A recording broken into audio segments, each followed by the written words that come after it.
Have you ever had a specific design of sweater that you're looking for and you just can't find a pattern that quite meets your needs? I'm here today to show you my latest finished object and to discuss small changes you can make to patterns you already have that can expand their versatility and make what you truly are hoping to make.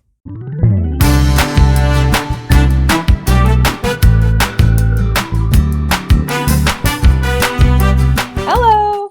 Welcome to Show and Tell Meg. I'm Megan and I like to make things, and this video is to show you the latest thing that I made, which I did technically count as my last finished object of last year, but you know what? This is my channel and I'm going to count it as the first finished object of this year as well, because I finished it in the month of January.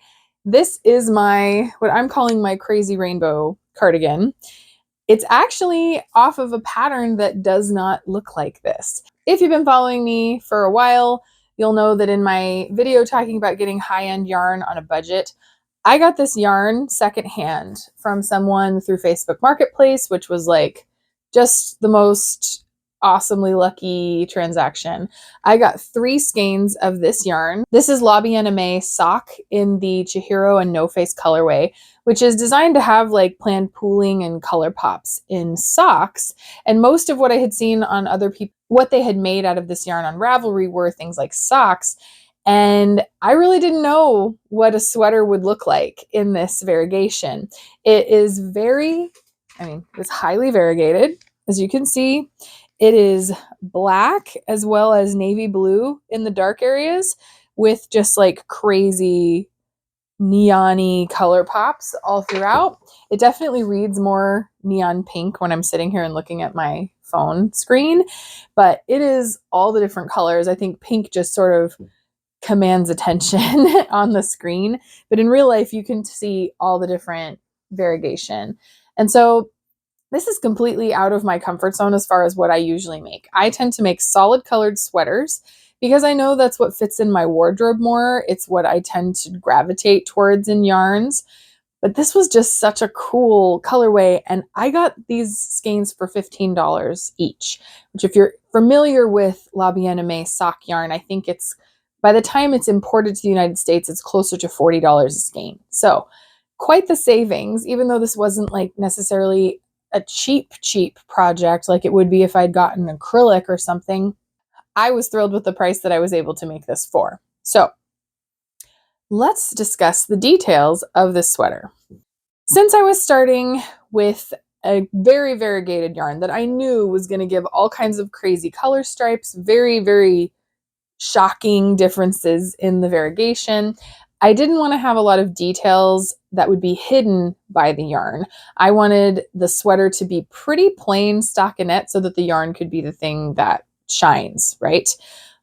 And when I was looking through my stash of patterns, which is extensive, I have so many patterns. I've been knitting for 13 years, so I have accumulated a lot of patterns. I wasn't coming across exactly what I wanted. I wasn't coming across a, traditional scoop neck kind of shape with 3/4 to long sleeves in a fitted fingering weight style. I don't like the oversized trend. I tend to go for kind of more of a 50s, 60s silhouette with the cardigans that I like to wear. It's just what I like. And so I was trying to find something close to that. And I actually tried the LYS cardigan by Andrea Mowry because it's mostly stockinette and it has sort of a lace bobble detail along the front. And it's a pattern that I've wanted to make for quite a while that I've had in my stash. And I did swatch that, which I can show you here. And the yarn was just not playing nice with the pattern. The pattern's lovely, and I actually am going to be making that very soon, but it just wasn't going to work with this. That was what really sealed the deal for me, that I needed something totally plain stockinette. And so the closest thing I could find in my stash was the Creole cardigan by Justina Lurkowska. And I have made another sweater by her before. I think only one. I own a few of her patterns, but I've only knitted one, which was the Alicia Beth cardigan. And I really liked her construction method. So I prefer a set-in sleeve on myself, and on the Alicia Beth as well as this, it is a set-in style sleeve, but you're actually knitting it all together. Like I didn't have to knit the front, knit the back, get to here, make the body, and then go back and set in sleeves. It actually grows on with the rest of it. You start here and you just section off kind of like a raglan seam, but the way that it's done, it ends up looking like a set in sleeve. So it's kind of the best of all worlds as far as me and my style is concerned, because I don't know, I don't like drop shoulder things on me because I have kind of slopey, narrow shoulders anyway, and they tend to make things look kind of sloppy oversized, not cute and trendy oversized, if that makes sense. So I had the Creolo cardigan, and this is mostly stockinette, except it had this fancy cabled ribbing at the waist and then on the neckband and the sleeve cuffs. And when I started knitting it, I absolutely intended to make it just like it is shown here. I looked through other people's projects on Ravelry and I saw that several people had used variegated yarns and it looked nice. You could still see the cabling because it's pretty simple. And so I set off to make it that way. I made this the same size as the Alicia Beth cardigan that I still wear today because it still fits me great. And everything was smooth sailing. Checking in on my Creolo cardigan, I am on the ribbing and I kind of hate it. So I did the fancy cabled ribbing like the pattern has, and I knew doing it that it would be a bit of an experiment. This was honestly very annoying to set up, and it just makes everything break up in a weird way. I think it just makes it look crazy at the bottom. So I'm gonna take this like a little over an inch out, and I'm just gonna do 2x2 ribbing. So then we're just gonna have a basic cardigan, but it's getting close to being done, in the body at least. It was just crazy. It was the same issue that I had when I did the swatch of the LYS cardigan. The yarns are just going in all these different directions. And since there's so many horizontal lines already established on this, and then you get down to that area and things start to like go in different directions, it just didn't work. It looked way too busy. It was distracting and it took away from the rest of the sweater. So I decided to pull back that inch of work and I just knit it in plain 2x2 ribbing. So as you can see, it's still definitely a little crazier down there. There is a way to avoid these little blips that you get in the purl side on color changes like this, but it involves a much more consistent color change. So I just gave up and did it like this, and I think it looks fine. I think because all the lines are still horizontal, it's not as distracting. Once I finished the body, the next step in my world is always to do the button bands and the neckband, because I'm always working with a limited amount of yarn and I want to make sure that I have enough for those things, and then I just make the sleeves as long as I can with the materials that I have. And in this case, because of the issue I had with the ribbing, I was kind of back and forth about what to do with the button band, because if I suddenly had perpendicular crazy pink variegation, I think it would have been really distracting. And so I pulled this black yarn out of my stash. This is Valley Yarns Charlemont, which is a fingering weight merino silk blend that I used on a previous sweater, the Emily sweater, years ago. And I had a little bit left and it just happened to be the right shade of black. And so that worked out perfect. I think it blends in with everything really well. And yeah, you have this black line, but I think it frames everything nicely. I don't think it's distracting. So that was another change that I did. And then on the sleeves, I basically got to the cuff ribbing and I knew I was going to do regular 2x2 rib again. And initially I was planning to make this like 3/4 length. And so I was following the directions for that. I did get to the cuff and notice that things were a bit loose. And so I did size down a needle size for my cuffs. And I'll be completely honest, I planned on having this stop right here. Like when I tried this on at the end, I got it to this point, and that's how much this grew in blocking. I kind of couldn't believe how long this became. This was supposed to be the same length as this other sweater that I had made a couple of years ago that I love the length. So I designed it all around that. And then I lay it out on my blocking boards and I actually had to scrunch things back up. I hadn't lifted and stretched when it was wet. It just bloomed in getting wet. And so it's kind of crazy how much it did lengthen. Once it's on me, it's not bad. I think it looks totally fine lengthwise, but the sleeves are kind of crazy. I didn't intend for them to be long sleeves, but here we are. And honestly, I think it's fine because this is a fingering weight. I actually have very few fingering weight long sleeve sweaters, so this will fill the gap in my wardrobe. I did alternate my skeins throughout.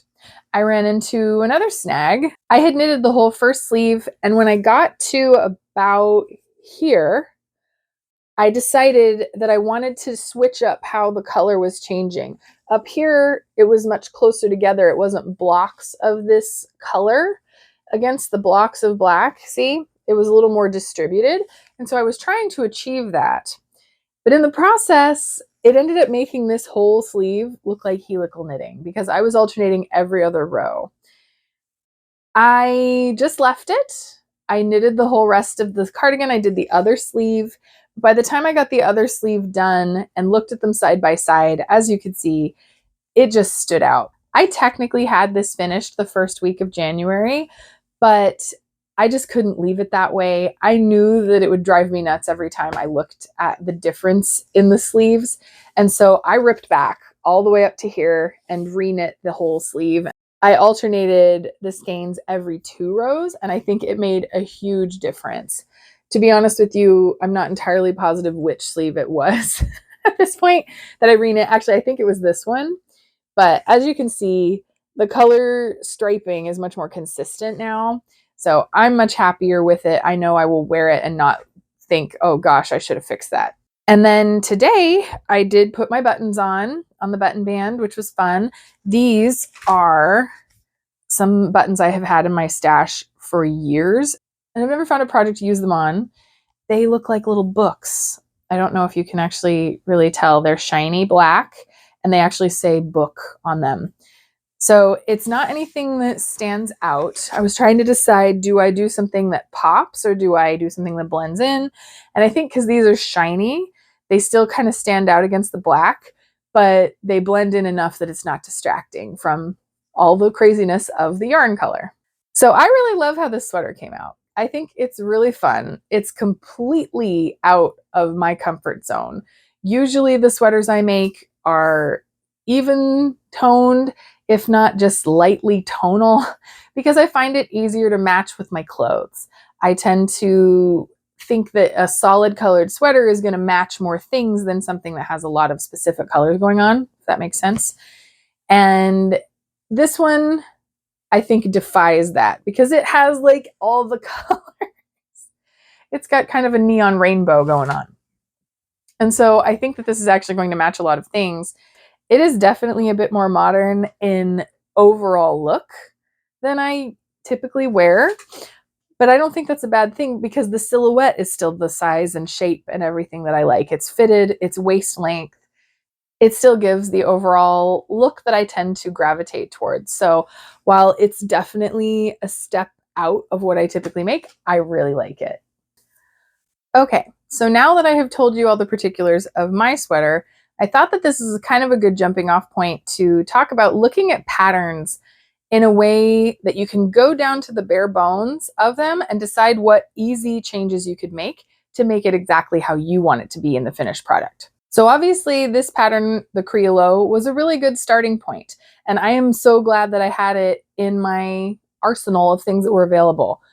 I do think that the cabled ribbing is a really pretty detail, and I feel like one day I will make that sweater exactly as she designed it. But in the meantime, it served as a fantastic base because I didn't even have to factor in changing anything about the front panels. When I first started making this and I had swatched the LYS cardigan, I got gauged with the yarn. And so I had toyed around with the idea, like, do I just alter that pattern? Do I just not do the lace panels in the front and knit it in stockinette? But lace can add a pretty good amount of stretch. And so that brought in a little bit more math than I was prepared to do. And I didn't want to get to a certain point and realize that it was too big or too small. And so I went back to the drawing board, and that's when I came across the Creolo. And I think that the pattern itself is beautiful. I will probably make this sweater as it is intended with the really cute cabled ribbing. But it was easier to change just the ribbing on this than it would have been to reconfigure how much space was allotted in the overall sizing of the sweater on the LYS to make it stockinette. While you can change the front panel of something, you would definitely need to knit some lace swatches, block them, probably weigh them down with something that you think, like hang the other skeins of yarn from it to see how much that pulls at it. There's a lot of different elements that go into how the finished garment will fit you on your gauge. So when you're altering a pattern, you do have to keep that in mind, that the designer, they did their gauge and put all of the math on your pattern and your size, including those lace details on the lace paneled fronts. So while it can be done, it's just a little bit more brain power than I wanted to deal with. And so I was really glad that I had the Creolo, because that is a plain stockinette sweater. It just has fancy ribbing. And so that was such an incredibly easy change to make. I think this is something that I discovered through sock knitting, because there are only so many different things you can do to a sock to make it unique, right? You have different types of ribbing, different types of heels, different textured stitches, but the base of a sock is always the same because your foot is always the same shape. So you're always going to have some kind of cuff. And typically the cuff is ribbing. And one of the things you can do with a vanilla sock pattern is, okay, I just made a vanilla sock with 2x2 ribbing. Now I'm going to switch to 1x3 ribbing, or I'm going to do 1x1 ribbing. And it totally changes the final look of the sock. So I knew that since this is already ribbed, even though it had a cable on the knit section of the rib and it did have this overlap, I knew that it was going to be the same type of fit if all I did was change to 2x2 ribbing. So while it probably sounds grandiose that like, oh, I altered this pattern, it's not really when you think about looking at the finished Creolo and then looking at my finished Creolo. Yes, the yarn is commanding a lot of attention with this, but that's on purpose. And the cabling is not. So even though I changed just that one element, it completely changes the look of the finished sweater. This becomes a totally basic sweater. I have done other minor changes to patterns before, one of which is one that I actually get questions about on here a lot. I have made the Myrna cardigan by Andy Satterlund 2 different times. The sweater is designed with a keyhole in the neckline. I'm trying to remember what year that sweater came out, maybe like 2016 or something like that. And having a keyhole in the middle of your upper back was somehow a trend, if people remember that.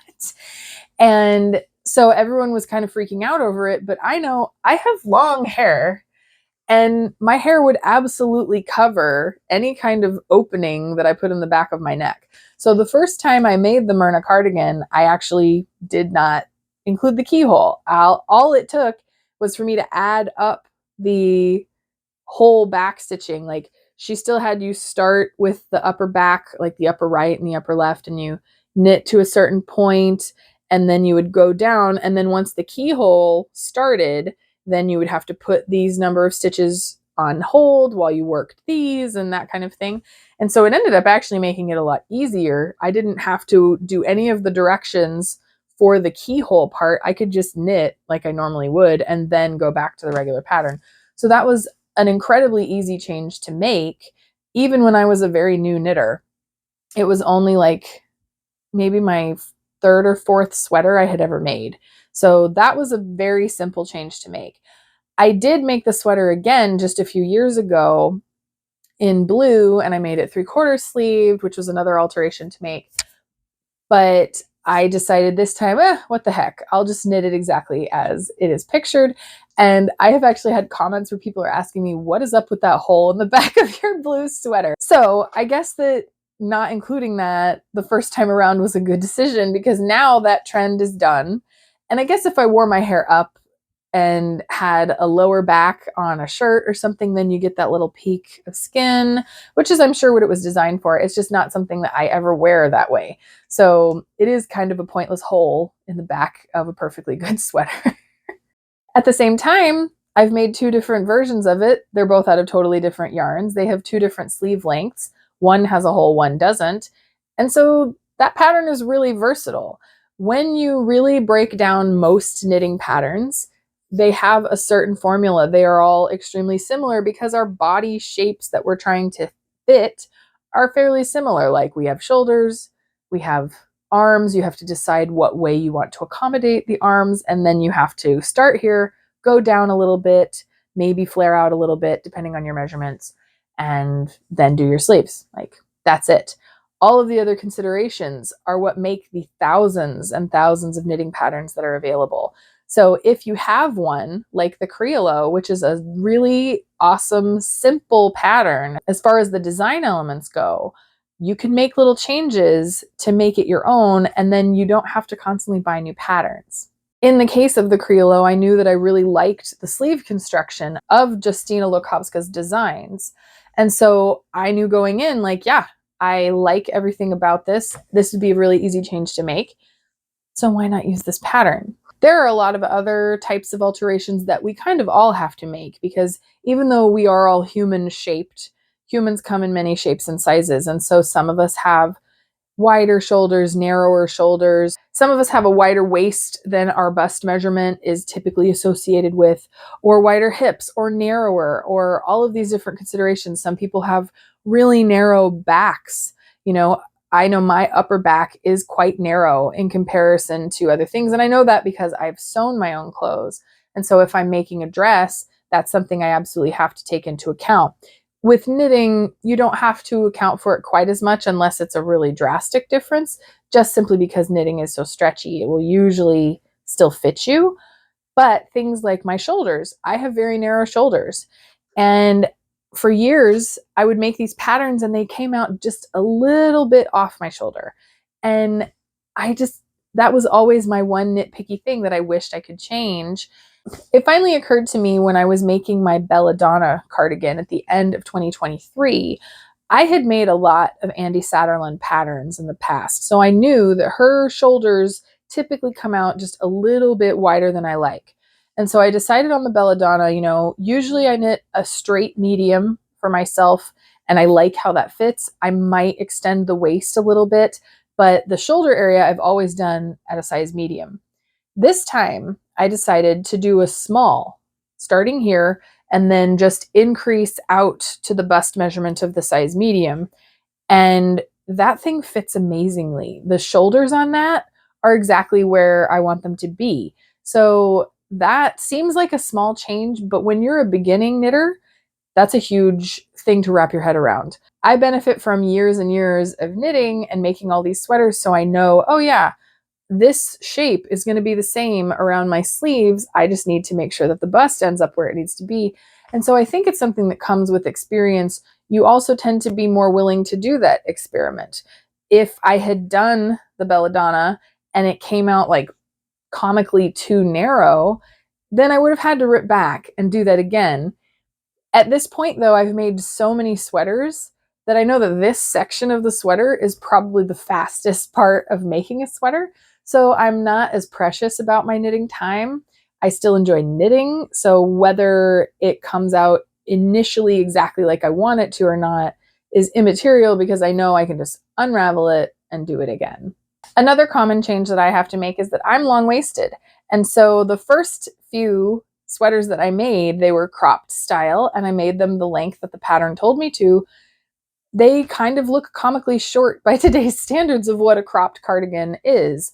And I still look at, this is the Miette cardigan by Andi Satterlund. I was a huge Andi Satterlund gal for years and years, and it's a really cute sweater. And the irony is, I actually have more of this yarn that it could have been extended, but this was only the second sweater I'd ever made in my life, so I didn't know how to make those types of alterations. This is very easy to do. I just would have had to extend it. I would have had to figure out, okay, if I'm extending it, where is my natural waist? And at what point do I need to flare out for the hips? So that is something to consider. You have to measure the distance of how far into your waist and how far back out to your hip. But that's actually a very simple change to make. And I think I just didn't have the guts to try it at the time because I didn't know what I was doing. But now I do. And so I can look at something like the Miette and I think, wow, I could rip that whole thing out and do it again. And it would be this kind of length, like it was supposed to be at my natural waist, not like 2 inches above it. So I hope that this can open your eyes a little bit to the versatility of a basic sweater pattern. You can even take a basic sweater pattern like this, and I could say, you know what, I really like this sweater, but I want to add cables to the front. And I could make some swatches, see how stretchy that is, and factor that in. And I can take this very simple cardigan shape and add cables. I could add lace panels like the LYS. I could do something different with the ribbing. I can make this short sleeve, long sleeve, elbow length, 3/4 sleeve. I can give it a looser silhouette in the body. I could do something different with the hem. I could add lace to the hem. Like, there's just so many different things you can do.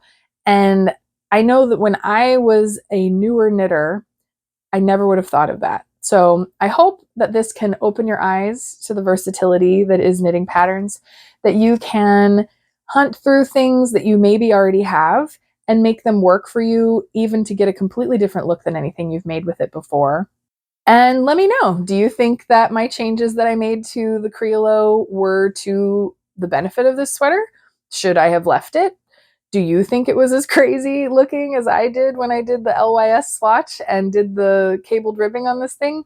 Let me know down in the comments. I would love to hear your opinion. If you like this, please do give me a thumbs up. Please stick around and subscribe. I am always showing the different projects that I make. I have so many things in the works right now that are coming in the future. So if you're interested in any of that, I hope that you stick around and I will see you next time. Until then, happy knitting.